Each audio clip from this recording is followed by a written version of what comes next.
increases in most major cities in crime, but it's worse in many respects, and it's different here in California, again, because of the same crimes. And all the things that you're talking about are part of that. So we've let the prisoners out without a lot of support for them, right? And especially teaching them how to come back into society. And then we've made it easier for people. It's a lot easier for people. You don't get in trouble. Yeah. So stop to think about in terms of the number of people that we have released in the last 3 or 4 years out of the Department of Corrections. These are felons. So that we stopped having low-level felons in the prison. Instead, they're in the jail. Having said that, the most serious offenders that were and have been in prison over the last several years, we're releasing tens of thousands of them in the last 3 or 4 years. 1 in 5 are released from the Department of Corrections here in California, and they go out on the street. They're not going to a residence. They become homeless. So you're going from prison to homelessness. And we know that disproportionately people who are homeless are victims of crime, and we know that disproportionately those homeless populations that benefit from the use of prison are very highly likely to commit new crime. So it's a cycle that keeps repeating itself. The data out of LA County in terms of looking at homelessness, the numbers, the thousands that have been almost 2,000 to 3,000 over the last couple of years, each year being released from the Department of Corrections into LA County to be homeless. And they are likely, much more likely statistically, to be the victims of homicide. In other words, 1% of the population in LA County is homeless. Despite all the numbers and everything we see, it's only about 1%. It's a dramatic increase of what it was before. About 1% of the population is homeless in LA County, yet it's about 30% of the total homicide victims in LA County are homeless.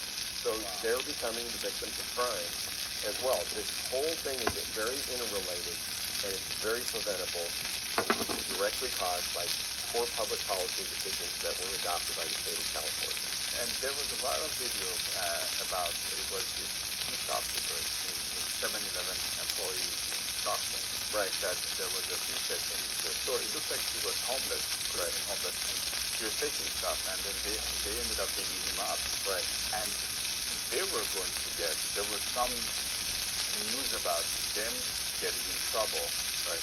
For actually protecting their inventory. Well, yeah, and unfortunately, I believe that they have not. They have not gotten in trouble. But there was talk about that in this viral video of someone stopping a crime, and somehow, in some minds, that being a bad thing.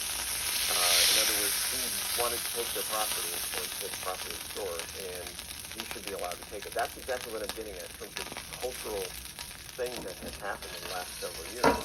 It's almost as though the people in Sacramento and the legislature, and in fact the governor as well, do not seem to understand the consequences of the policies that they have adopted and they've imposed. The criminals understand the policies. The criminals understand the consequences. You mentioned Oakland. Oakland has a new DA. One of the things that the DA has done is to suggest only on a very limited basis will there be charges or what's called an enhancement for the use of a firearm. Same type of policy that George Gascon imposed in LA County. As soon as he imposed the policy, publicly says, we're not going to add enhancements for use of firearms. What happened?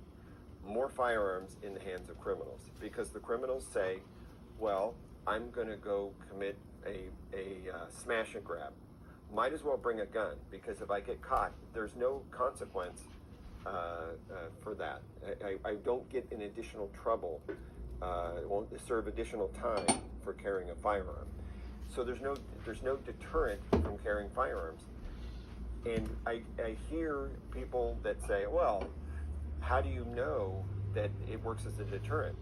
Well, what I know is as soon as you adopt a policy like that, more people are carrying guns when they commit crime. Which we're seeing that actually in a lot of these videos. Before you wouldn't see gun robberies.